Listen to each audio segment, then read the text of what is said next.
Chapter 10, Gatria did not want to, but she was forced to sit on an extravagant and luxurious-looking green high-backed chair with gold accent in the drawing room.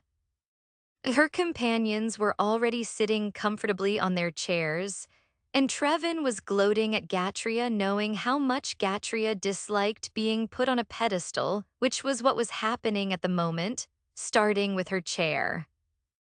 Gatria took a deep breath and looked at Count Sala's family, who were still prostrating in front of her even after she told them to stand up. Seeing the frustration on Gatria's face, even Drago was smiling at her, amused at the scene. Gatria glared at Drago, who stifled a chuckle before clearing his throat and helping Gatria out. Count Sala's, everyone, raise your heads. You don't want to anger Her Highness, Queen Gatria. Drago told the people still prostrating in front of Gatria, but it is disrespectful. Count Salas said in response to Drago, and his whole family nodded while still prostrating. Gatria let out a sigh as she massaged her forehead. Seriously, I won't ask twice. Raise your heads or I'm leaving. Yes, Your Highness. Immediately, Count Salas and his whole family raised their heads to look at the queen their household revered. The look they were giving her were full of reverence that was irking Gatria, but amusing to Trevin, seeing how much it irked Gatria, but she couldn't say anything against them. Introduce yourselves. Drago had to remind the Count Sala's whole family, who had seemed forgotten the most common etiquette when meeting a royalty. Oh, of course. Count Salas slightly panicked that he took a quick glance at the queen to check if they offended her, and when he realized that the queen seemed unperturbed at their blunder, he introduced his family in a trembling voice that he tried too hard to control. Her Highness, this is my wife Adelpha. Adelpha bowed her head. My firstborn son Salva. The handsome Salva bowed his head as he profusely thanked the mistress of nature. And my daughter Salome. The beautiful Salome, with beautiful long straight brown hair, bowed her head and thanked Queen Gatria for saving her brother and aiding her father. So, Gatria looked at the whole family rigidly. She hated humans, and even if it were the good apples in front of her, she didn't know how to treat them other than be rigid and cold. Why did you want to see me?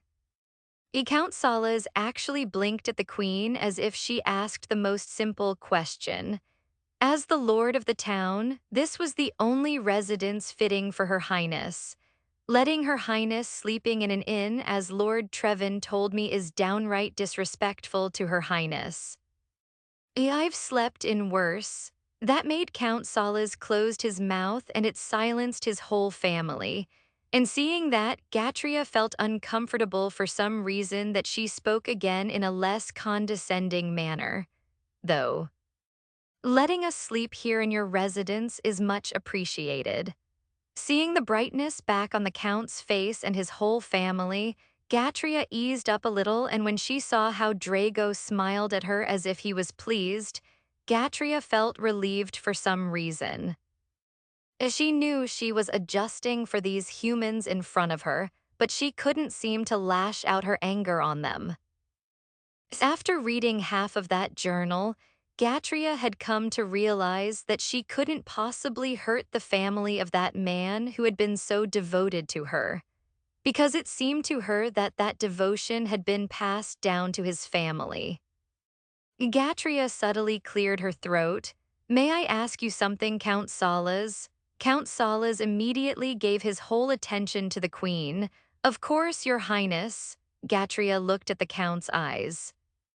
I am certain that you know about me and my relationship with the kingdom and your king, so I want to know. Why are treating me so kindly with so much reverence? I am your enemy, Count Salas. I may have healed your son and other people, but I am far from being benevolent. My grudge for the kingdom of Tretera knows no bounds. I'm here to cause havoc in the kingdom's capital, Ager, and to have my revenge on your king and the nobles under him. Now tell me, am I still welcome in your residence? Gatria had to give it to the Count. He didn't falter at her threat, and there was no change of emotion on his face when her essence relentlessly filled the room, and the pressure had become unbearable that his whole family were trembling in fear behind him. The Count's body trembled at the pressure, but he stood his ground even when the pressure of Gatria's essence was robbing him of his breath. Looking at the Count, who's holding his ground, what Gatria see was not fear, but determination as the Count Salas replied to her. Of course, Your Highness. Her Highness will always be welcome in our home. I will accept any punishment Her Highness bestow unto us. His whole family nodded as if agreeing with the Count. Lord Trevin has told us a small portion of what our race did to the Ithers queens, and I have no words to say to save ourselves. We deserve Her Highness's anger, and if killing me and my whole family could appease even an ounce of Her Highness's fury, we accept it wholeheartedly. Though I implore of you, Your Highness, let the citizens of Belrac live. They know nothing of what happened in the past and present. They're only trying their best to survive and have a good life. Most of them doesn't know the history. Please, I beg of you, Your Highness, spare them. Gatria gracefully flicked her wrist and the pressure from her essence disappeared in the room, much to everyone's relief except for Drago, who only felt an ounce of it. Then Gatria closed her eyes and leaned back as if thinking deeply, though the truth was, she just feels exhausted because she was not used to dealing with good apples. It was so much better when she considered all humans bad apples. Letting out another sigh, Gatria opened her eyes and looked at the whole family in front of them who had now recovered from the pressure she emitted a few minutes ago. They were scared, but they were willing to face my wrath for the people of Belrac. Time to try the good apples, Gatria thought before she said, I already decided to let the good apples live, and it seems like you are all one of them, so I won't be taking your lives. The relief of Count Sala's family was so palpable that Gatria actually felt amused. We will stay here in your home for a few days, Gatria declared. Of course, Your Highness. Count Salas kneeled on one knee as if taking an oath, and his whole family followed suit. We will spare no effort in making Her Highness and her companions comfortable in your stay. You don't really have to do that, Gatria thought, but decided to keep it to herself seeing how enthusiastic Count Salas and his whole family were. And I have a request. Anything Her Highness asks, we will spare no effort to make it happen. Gatria couldn't sighing at the Count's excessive devotion. Do not tell a soul that I am the mistress of nature. Yes, Your Highness. Good.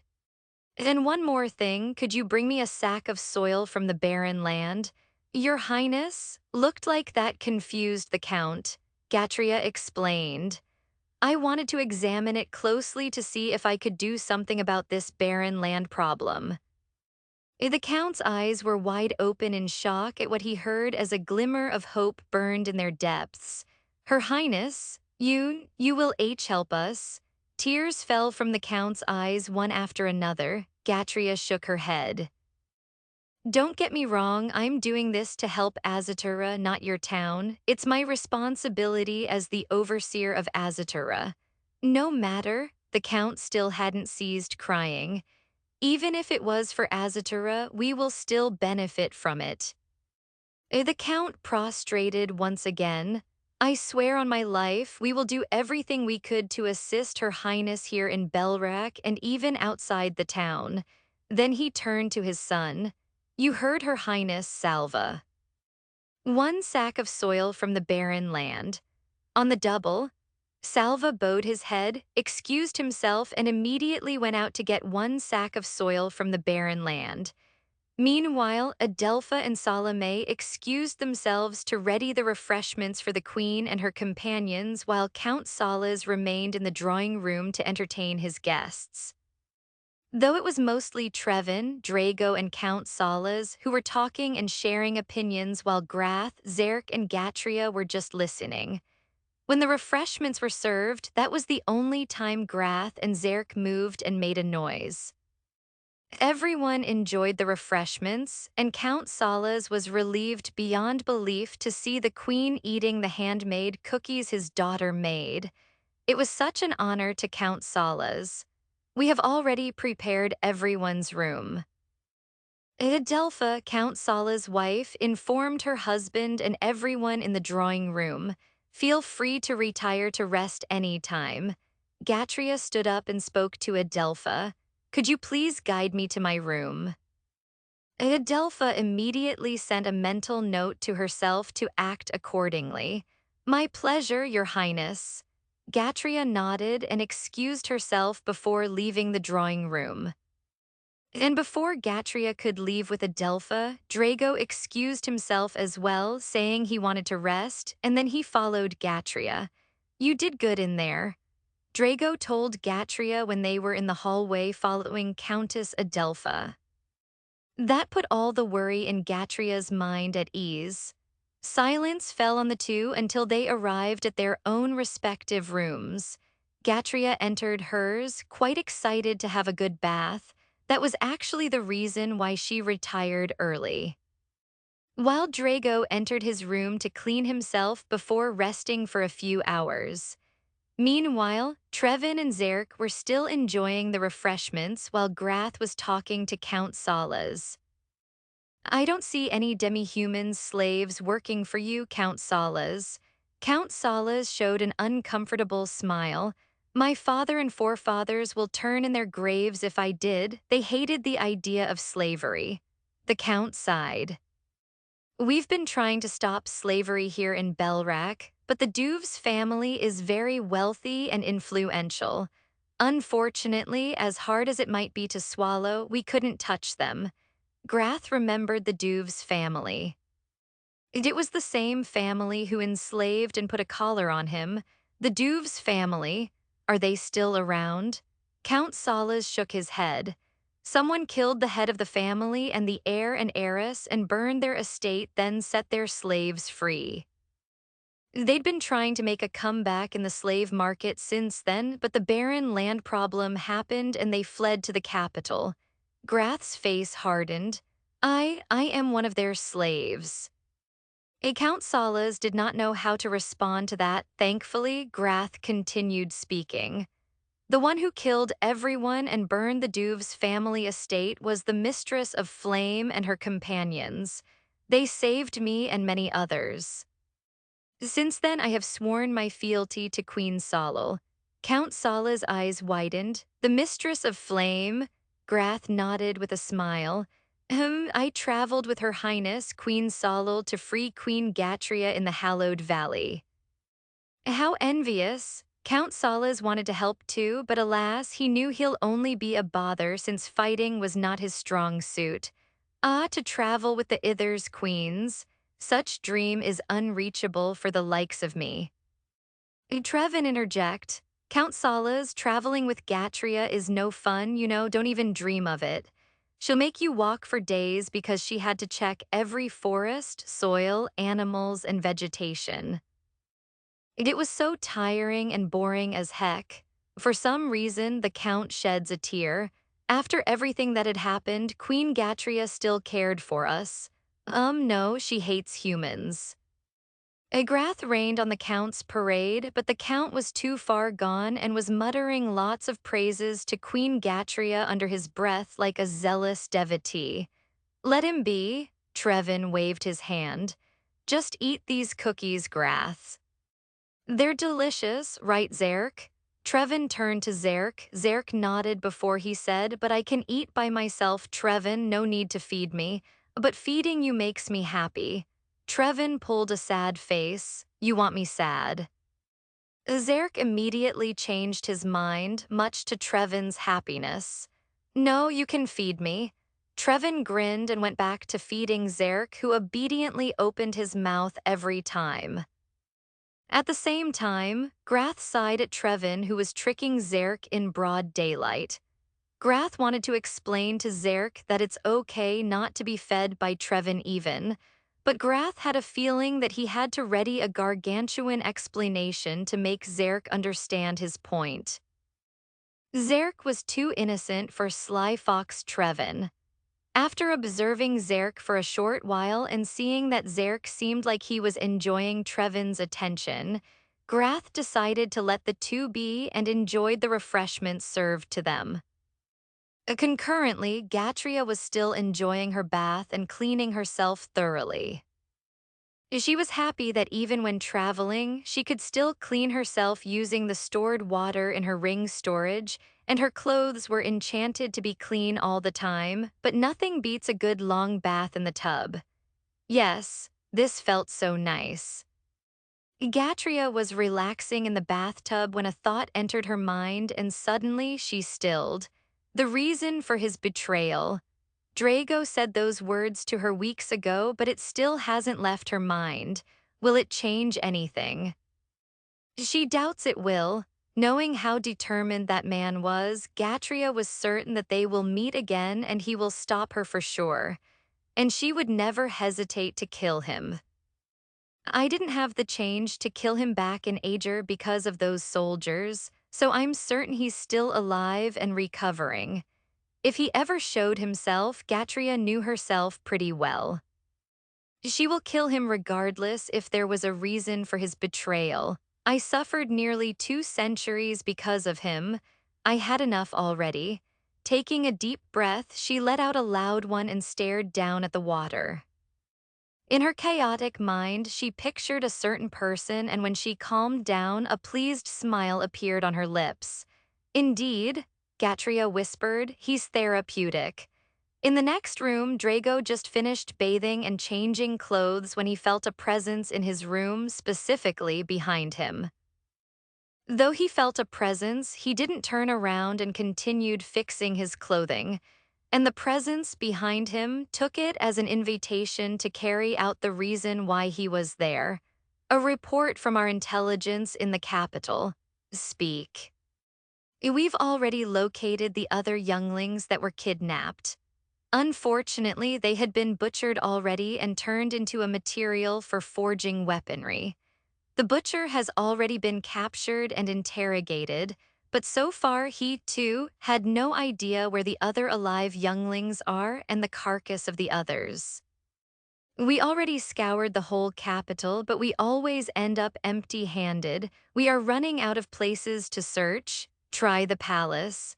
Don't make me repeat myself. Drago's low, strict, and cold baritone voice filled the room. Why, yes, fear could be heard from the voice from behind Drago. And what about the thing that I asked you to do? How was it? As you ordered. It has now scattered around the kingdom, and desperate people are now clinging to the hope you asked us to sprinkle. Drago nodded. And the list that I asked. The person behind Drago produced a parchment scroll and offered it to Drago. Here are the list, personally written by Commander Draga herself. Drago accepted the parchment scroll, then stored it in the small enchanted onyx stone adorning the hilt of his great sword. Continue your search and report to me if there were changes. I don't care how little it is, report it to me. The person in front of Drago nodded before he offered another small parchment to Drago. This was from Commander Draga as well. Drago accepted it, and after reading what was written, he heaved a sigh and waved his hand to signal the informer in front of him to leave, and the informer vanished after bowing his head. Now alone, Drago heaved another deep sigh and muttered under his breath. So he's coming to hurt Gatria again? I will not let you, this has to end already. For Gatria's sake, Car, this will be the last favor I will do for you. After this, you're on your own. CECDLIBCC.